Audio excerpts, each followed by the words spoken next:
kembali lagi di Arah Rencana. Kali ini kita akan bahas jurusan ilmu komunikasi seperti teman-teman yang dilihat di judulnya. Nah, ini kita mau bahas bareng temen aku yang pastinya mahasiswa ilmu komunikasi yang udah tahu seluk-beluk perkuliahan di jurusan ini. Mungkin biar lebih akrab lagi, biar teman-teman lebih kenal lagi, mungkin kenalan sendiri aja gitu. Ya, halo teman-teman semuanya. Selamat pagi, selamat siang, selamat sore, selamat malam. Tergantung Anda yang melihat kapan itu. Perkenalkan dulu, nama saya Nadir Sandi Maghriza Bakti. Biasa dipanggil Sandi atau Sandi Maghriza. Dan saya berkuliah di Universitas Islam Indonesia, jurusan Ilmu Komunikasi semester 6 menuju ke 7. Gitu. Oke, makasih ya Mas Andi udah meluangkan waktu nih buat sharing-sharing ke teman-teman. Nah, sebelum mengulik jurusan ini lebih lanjut, aku pengen tahu dulu tuh apa sih yang menjadi dasar Mas Andi buat menentukan kuliah di jurusan ilmu komunikasi. Oke, jadi kalau dulu tuh memang aku udah akrab dengan dunia keilkoman zaman-zaman SMA itu. Ya misalnya kayak aku senang gambar, senang bikin video, dan bahkan senang juga dengan hal-hal yang berbau dengan pengetahuan politik. Jadi di ilmu komunikasi ini sebenarnya aku udah familiar juga. Soalnya juga dulu kan kakakku juga pernah kuliah di ilmu komunikasi juga. Jadi banyak tahunya juga gitu loh, gimana dunia seputar ilmu komunikasi, apa itu yang dipelajari apa gitu. Jadi dari situ juga udah mulai tertarik dan ya aku akhirnya memutuskan juga untuk masuk ke Ilkom. Oke, tadi kan sempat disinggung ya, punya ketertarikan dengan desain video. Nah, apakah editing kayak gitu tuh menjadi skill atau pengetahuan dasar buat teman-teman yang mau masuk ke jurusan ini? Menurutku menjadi salah satu hal penting. Oke. Soalnya meskipun nanti di semester atas itu ada konsentrasi sendiri-sendiri, tapi di semester 1 sampai semester 4 kalau di tempatku itu kita semua harus belajar semua itu, baik itu soal fotografi, videografi, desain, terus penulisan, terus media, itu semua harus dipelajari. Jadi kalau memang nggak ada basic itu sebenarnya nggak apa-apa, cuman agak terbata-bata gitu loh. Harus effortnya lebih ya? Effortnya lebih. Terus nanti kalau juga ada tugas, ada UAS, ujian gitu kan, jadi ada yang ada yang kurang gitu. Sekarang ini kemarin aku waktu ujian ini kan ada matkul namanya DKV, desain komunikasi visual. Itu yang soal gambar, desain logo kayak gitu-gitu loh. Sedangkan kan ternyata juga anak Ilkom nggak semuanya bisa gambar logo, nggak semuanya bisa bikin logo. Dan di situ juga banyak yang akhirnya pada bingung sendiri tuh di grup nih. Ada yang buka jasa ini nggak, bikin logo nggak, gitu-gitu loh. Jadi kan, loh gimana tau anak Ilkom cuman kok nggak bisa gitu loh. Jadi ya menurutku tetap penting itu, paling nggak ngerti lah gitu. Oke, jadi buat teman-teman yang mau masuk ke jurusan Ilkom, mungkin sebelum kuliah, teman-teman harus cari tahu dulu gimana sih desain, gimana aplikasinya gitu ya Mas? Ya. Nah, terus Ilkom itu kan masuk ke ranah soshum. Gimana kalau teman-teman misalnya dari jurusan SMA-nya, mungkin SMK-nya bukan dari jurusan soshum, apakah kesulitan buat kuliah di jurusan ini? Bukan dari soshum tuh maksudnya yang dari saintek gitu ya? Ya, atau misalnya, di luar itu bahasa gitu? SMA-nya tuh ya misalnya bahasa, IPA, atau misal SMK-nya tuh kayak mesin gitu-gitu kan nggak ada kaitannya sama Ilkom nih. Ya. Kebetulan juga aku tuh SMA-nya itu IPA. Nah, berarti aku tanya di orang yang tepat. Yang tepat, yang berpengalaman juga ya toh. Nah, sebenarnya IPA sama saintek sama soshum ini di awal kuliah memang aku kaget. Karena dari SMA, 3 tahun SMA itu ambilnya kan IPA. Udah akrab dengan dunia yang pasti gitu loh, hitung-hitungan, terus penalaran yang pasti gitu kan. Sedangkan di soshum itu kan lebih luas.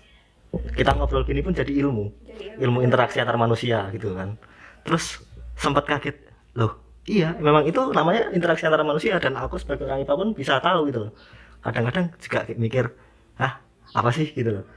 Nah jadi di situ tuh kayak sedikit aneh, tapi sebenarnya bisa semuanya masuk ke ilmu komunikasi gitu. Nah terus dulu juga sampai aku harus belajar soal apa IPS, karena dulu memang aku mau masuk ke lintas jurusan juga, jadi yang nggak dapetin di SMA harus aku belajar lagi di luar soal ekonomi, terus sosiologi, sejarah gitu-gitu, aku harus belajar lagi.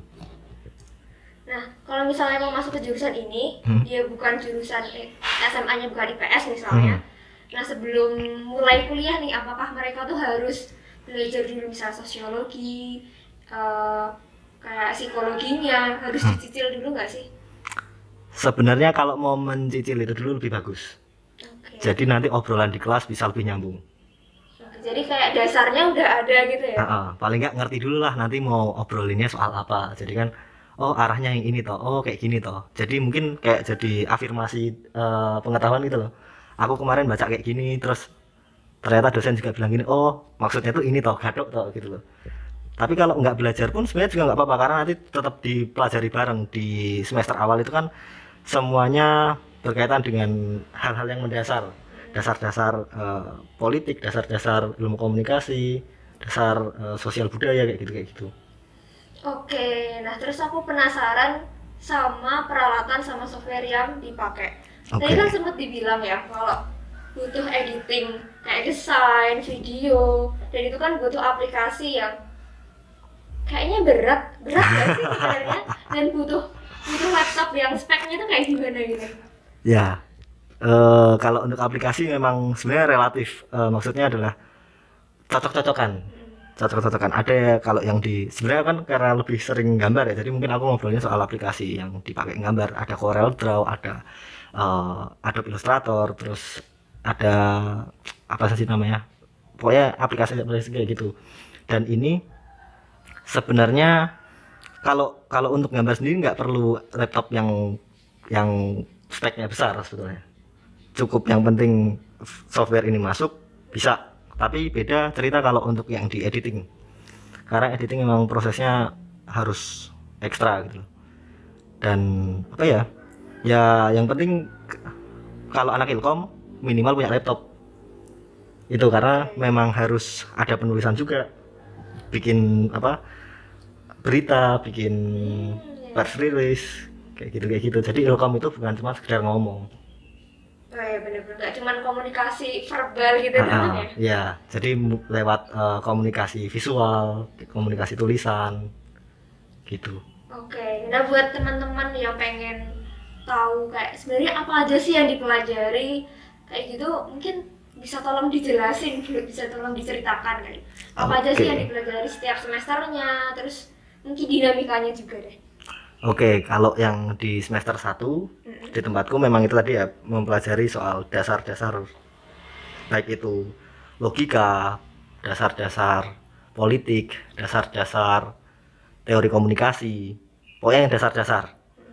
Nanti naik ke semester 2 itu lebih ke sedikit mengerucut, misalnya dasar-dasar jurnalistik, dasar-dasar fotografi, dasar-dasar videografi, tapi masih dasar.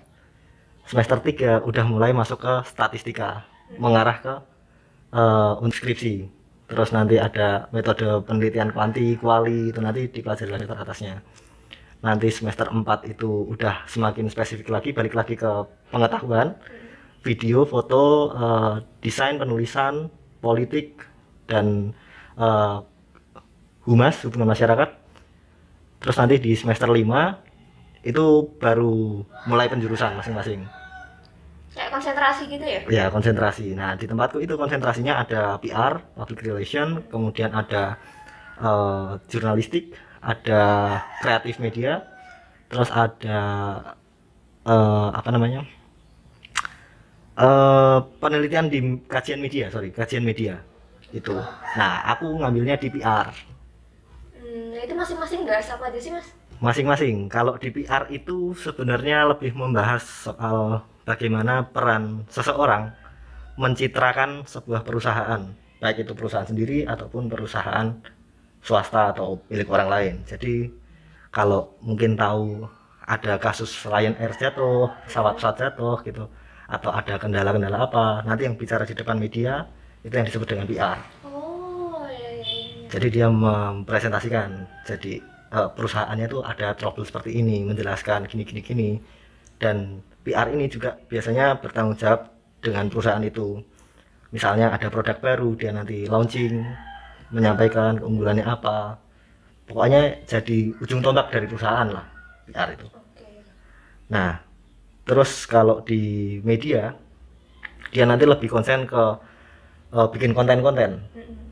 Jadi kayak di televisi, terus nanti jadi konten kreator YouTube gitu-gitu, dia lebih konsen ke sana. Terus kalau di jurnalistik ya seperti yang kita tahu, jadi reporter, terus nanti ngasih tulisan berita. Kalau yang di kajian media itu dia lebih ke apa namanya, peraturan tentang media itu seperti apa, kayak gitu. Oke, menarik banget nih. Nah, ini mungkin yang perlu teman-teman cermati ya, apakah yang dipelajari di jurusan ilmu komunikasi itu sesuai sama passion kalian. Apakah kalian suka bikin desain ataupun editing video ataupun terkait dengan jurnalistik ya. Mungkin kalau kalian yang tertarik bisa banget masuk ke jurusan ilmu komunikasi. Sangat disarankan. Oke. Nah, biasanya itu kan nggak pernah lepas sama tugas ya, Mas? Betul. Kalau tugas di ilmu komunikasi itu bentuknya kayak gimana? Dan banyak nggak sih? Kalau tugas itu lebih banyak ke project sebetulnya. Oh, gimana tuh? Jadi misal kita dikasih satu masalah, kalau misalnya bikin iklan gitu ya, dikasih brief namanya di awal tuh. Briefnya iklan disasarkan untuk usia sekian, gini. Nanti kamu bikin nih iklan produknya seperti apa. Baik itu cuma dalam storyboard atau gambar, atau nanti bisa dibentuk videonya langsung seperti apa. Terus nanti juga logo juga sama, dikasih briefnya, ini perusahaan seperti ini, gini, visi misinya ini, nanti kamu bikin logonya. Terus kalau yang lainnya mungkin di penulisan, lebih banyak ke penulisan, baik itu kamu dikasih tugas untuk memberitakan sesuatu hal, nanti dikasih berapa batas minimal kata, kayak gitu sih tugasnya sebenarnya. Nggak yang mengerjakan soal terus, tapi lebih ke arah project. Berarti mengarah ke kayak pekerjaannya besok seorang lulusan ilmu komunikasi itu juga kayak gitu ya? Gitu. Nah, harus suka bahasa Inggris atau bisa bahasa Inggris ya, Mas? Kalau di tempatku sebenarnya kan di Ilkom UI itu ada dua, reguler sama IP. Oh iya. International Program. Nah, kalau yang di IP memang diwajibkan untuk pakai bahasa Inggris. Kalau yang di reguler enggak harus. Tapi keduanya ini, si reguler ini akan ada nilai plus ketika kamu bisa bahasa Inggris. Kenapa? Karena memang di luar kita sekarang kan bersaingnya kan nggak cuma di Indonesia aja, nggak cuma di daerah kita sendiri-sendiri, tapi saingan kita sekarang udah ke global. Orang sekarang kan juga startup gitu-gitu kan mainnya kan. Nah, maka itu dengan bisa bahasa Inggris itu menjadi nilai tambah. Oke. Nah, selain kegiatan perkuliahan yang benar-benar kayak belajar di kelas, biasanya kan ada kegiatan kayak magang, KKN gitu-gitu. Nah, kalau anak Ilkom tuh magangnya biasanya di mana sih, Mas? Magangnya? Kalau magang sebetulnya dibebaskan ke ini sih, ke mahasiswa itu sendiri. Jadi cari sendiri gitu ya? Cari sendiri yang jelas harus ada hubungannya dengan keilmuannya. Misal kamu mau magang di perusahaan A, tapi dia ada lowongan untuk PR, belajar PR sana, boleh. Gitu sih untuk magangnya. Kalau untuk KKN, untuk sekarang sebenarnya kan aku juga lagi KKN. Itu dilakukan secara daring dan PR-nya adalah membuat output pemberdayaan yang berkaitan dengan keilmuan. Maksudnya kalau aku di Ilkom itu nanti mungkin bisa gimana cara memasarkan produk lewat sosial media, strateginya seperti apa, terus gimana cara public speaking yang bagus, gimana meningkatkan kepercayaan diri, gimana cara nulis, pemberdayaan ke masyarakat dengan output sesuai dengan keilmuan. Nah, kalau Mas Andi sekarang KKN tuh ngapain sih? Maksudnya dari outputnya apa ini? Di tempatku saat ini outputnya adalah video, berupa video tutorial. Oh iya. Itu karena memang pandemi gini jadi nggak bisa ke lokasi langsung ya. Sebenarnya kayak terhambat juga sih dalam kondisi kayak gini nih. Oke. Terus kalau jam kuliah, apakah bisa dikatakan fleksibel apa padat? Cukup fleksibel menurutku. Mungkin karena juga aku udah suka dengan ilkom gitu loh. Jadi baik itu tugas, baik itu jadwal kuliah, menurutku itu udah fleksibel banget, nyaman juga gitu loh. Dan karena aku bisa bilang fleksibel karena mungkin itu tadi ya, aku nyaman. Jadi kalau ada tugas dari kampus, aku ini ngerjainnya nanti aja juga bisa, atau dikerjain sekarang pun juga bisa. Tapi karena moodnya lagi bagus gitu-gitu loh. Karena kan suka juga. Berarti bisa lah ya, kayak misal ikut organisasi, ikut event, ataupun ikut lomba-lomba kayak gitu. Sangat, apalagi kalau ikut event itu sebenarnya wajib. Oh ya? Hukumnya hampir wajib. Kenapa? Karena memang ilmu komunikasi selalu berhubungan dengan event juga. Oh iya. Gimana cara kita memasarkan produk, gimana desain, nah itu semua kan ada di dalam event. Oh iya, benar-benar. Cara kayak apa ya? Latihan kerjanya di Betul, event gitu ya. betul. Jadi ya kalau bisa ikut organisasi, ya harus ikut organisasi, bisa ikut event, silahkan jadi kepanitiaan juga. Karena itu wajib, salah satu hal yang tambahan gitu, tambahan di luar kampus. Nah, kalau misalnya teman-teman ini mengincar lomba-lomba buat kayak ngecek sebenarnya dirinya tuh bisa bersaing nggak sih? Nah, itu kalau di jurusan ilmu komunikasi, bentuk lombanya itu seperti apa? Oke, sebenarnya banyak banget di ilmu komunikasi yang bisa diikuti untuk lombanya. Baik itu yang diadakan dari kampus ataupun yang dari luar yang super banyak. Biasanya kan ada itu nulis cerpen. Itu sebenarnya juga salah satu yang bisa diikuti di Ilkom buat nambah kemampuan dalam penulisan. Karena ilmu komunikasi itu nggak cuma ngomong di depan umum, nggak cuma secara verbal, tapi dia juga harus bisa mengkomunikasikan dengan bahasa tulisan. Itu salah satunya. Terus nanti kalau kamu suka di media, banyak di luar sana yang bikin konten video kreatif. Apalagi sekarang ini era 4.0 ini kan juga semua berbau teknologi. Benar-benar. Apalagi pandemi kayak semuanya Nah, bikin event lomba betul, video. lomba video. KKN pun juga bikin video, bikin poster. Itu sebenarnya cuan besar buat anak-anak Ilkom gitu loh. Karena udah punya skillnya ya dibandingkan yang lain. Bener. Jadi banyak lah yang bisa diikuti. Oke. Terus gelarnya kalau lulus nih apa nih Mas? Di UII gelarnya adalah SIKOM, Sarjana Ilmu Komunikasi. Terus setelah lulus dapat gelar, prospek kerja dari jurusan ilmu komunikasi itu di mana aja? Oke. Sebenarnya kalau ngomongin prospek kerja, ini menurutku sendiri ya, itu ilmu komunikasi ke depan sangat luas. Karena memang ke depan itu yang diprediksikan adalah berbicara soal teknologi, terus IT. Jadi ilmu komunikasi sangat dibutuhkan di masa depan. Kalau misalnya kerja di startup, kerja di perusahaan-perusahaan multinasional, itu nanti kan mesti juga harus ada. Pokoknya semua perusahaan itu hampir butuh ilmu komunikasi. Nggak ada perusahaan yang dia nggak bikin sosial media, nggak ada perusahaan yang dia nggak bikin banner, nggak ada Benar-benar. perusahaan yang dia nggak bikin rilis ke media, nggak ada juga perusahaan yang nggak butuh iklan dalam bentuk video. Jadi hampir semua perusahaan itu mesti butuh yang namanya ilmu komunikasi, baik itu untuk riset pasar, gimana metode penjualannya nanti. Itu sih sebetulnya. Jadi luas. Berarti nggak perlu apa ya kayak khawatir kalau misalnya masuk ke jurusan ini tuh bingung mau kerja di mana karena semua aspek tuh butuh ilmu dari ilkom ini ya. Betul.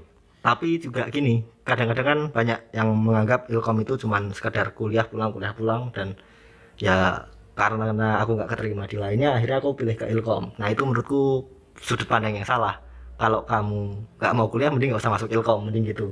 Oh ya, kenapa tuh? Karena nanti itu juga bertanggung jawab di kerjanya. Nah kalau dari kuliah pun dia nggak niat, sedangkan perusahaan kan butuh, misalnya PR, kamu ambil konsentrasi di PR, diuji kan kamu kemampuannya di PR. Mana kok omsetku di perusahaan nggak naik, kenapa? Nah itu jadi sia-sia gitu. Oh iya, benar. Nah terus, oke Mas, lanjut ke pertanyaan berikutnya. Oke. Aku mau tahu mengenai biaya kehidupan anak ilmu komunikasi buat kayak alat-alat misalnya buat cari buku gitu-gitu. Kalau biaya hidup sendiri dibilang cukup mahal, itu juga relatif sih sebetulnya. Karena memang sebenarnya ya memang butuh alat-alat yang besar, baik itu spek laptop juga. Sekarang udah laptop kan untuk harga 3 jutaan gitu tuh di Ilkom menurutku kurang maksimal gitu loh, karena memang harus edit video, gambar gitu-gitu juga butuh prosesor yang bagus. Terus juga kalau kalian suka di fotografi, videografi, itu juga biaya kamera juga mahal. Tapi sebenarnya semua itu bisa disiasati dengan kecanggihan teknologi sekarang. Maksudnya kamu ngedit video nggak perlu pakai laptop juga bisa, pakai handphone juga ada. Dan bahkan aku tuh nemu ya temanku, dia anak Ilkom, dia nggak punya laptop, tapi dia bisa bikin animasi pakai handphone. Oh, keren Aku juga kagum ya. banget, aku kagum banget sama dia karena memang ngedit HP di gambar-gambar di sini kan kecil banget ya. Buat aku yang nggak kebiasa itu jadi ngelihat kayak gitu tuh gila, keren kamu. Jadi menyiasatinya itu bisa dengan kemajuan teknologi sekarang. Handphone sekarang juga udah keren-keren, nggak perlu beli kamera yang mahal. Tinggal yang penting skill kalian seperti apa. Itu yang lebih mahal daripada alat. Oke, jadi untuk biayanya itu tergantung teman-teman, kehidupan teman-teman kayak gimana, terus misalnya mengelola dana buat kebutuhan alat-alat gimana, atau misalnya memanfaatkan apa yang kalian punya Betul, untuk menunjang perkuliahan kayak betul. gitu. Nah, selama 6 semester ini Mas, pernah ngerasa salah jurusan nggak? Sangat tidak. Nah, kenapa dong? Karena ya kalau misalnya disebut salah jurusan, karena memang dari awal itu udah suka dengan dunia ini gitu loh. Jadi ya itu tadi, SMA aku suka desain gambar logo, terus memang udah senang di video dan ke ilkoman lainnya. Jadi kayak sekarang tuh lebih, oh ini toh yang bener, oh sehari itu seperti ini toh. Jadi nggak pernah merasa salah jurusan gitu. Apakah ini berarti ekspektasi sebelum kuliah itu sesuai dengan realita yang ada? Melebihi bahkan, Oh, malah melebihi, karena di awal aku memang ngertinya komunikasinya cuma ngomong sebagai penyiar radio atau apa namanya, pembawa acara dan sebagainya gitu kan, komunikasi di situ tok. Ternyata iya ya, baru sadar juga bahwa komunikasi visual itu juga ada loh, cuman sekedar coretan gitu pun punya makna yang berbeda loh. Ternyata menulis di koran itu juga ada nilai lebihnya loh gitu. Jadi memang melebihi ekspektasi malah. terus apakah berarti nggak pernah menemukan kesulitan selama 6 semester? Tentu ada. Ada ya? Tetap ada, karena memang apa ya, kesulitan utamaku di Ilkom adalah di penulisan. Karena jujur aku memang susah kalau ngomong dalam bentuk tulisan. Jadi arahnya tuh aneh gitu loh. Mau ke sini cuman punya ide lain, jadi ini ditambahin lagi jadi lebih luas. Sedangkan kalau ngobrol gini kan lebih enak, arahnya tek tek tek tek tek apa aja gitu. Jadi aku sekarang pun kesulitan di situ. Bahkan sekarang aku juga lagi ngerjain skripsi juga. Itu kadang-kadang obrolannya kok jadi menceng sih, kok jadi kesini sih, padahal harusnya bisa terus rapi. Oke, tapi walaupun kesulitannya itu ada, kalau misalnya emang udah passion dan udah suka di situ, ya tetap menjalaninya enjoy gitu ya. Iya. Nah, mungkin ini yang pengen teman-teman tahu, orang kayak gimana sih yang menurut Mas Andi itu cocok buat masuk ke jurusan Ilkom, Oke, dan tipe orang yang kayak oke, gimana oke. yang mungkin perlu dipertimbangkan dulu deh. Oh ya, yang pertama yang cocok masuk ilmu komunikasi itu adalah kalian yang mau bergaul dan mudah bergaul. Itu yang jadi poin utama bagiku. Kenapa? Karena di ilmu komunikasi kita harus mau ketemu banyak orang buat cari ide, buat cari hal-hal lainnya, pokoknya mempelajari orang-orang juga di sekitar kalian. Itu yang jadi poin pertama. Kemudian yang kedua adalah kalau kamu suka dengan marketing, kamu suka dengan desain atau hal-hal visual lainnya, itu juga cocok masuk ke sini. Kamu mau menyuarakan kebenaran juga bisa di ilmu komunikasi, karena kamu bisa tahu bagaimana kamu membawa opini orang sesuai dengan pemikiranmu. Di situ juga ada.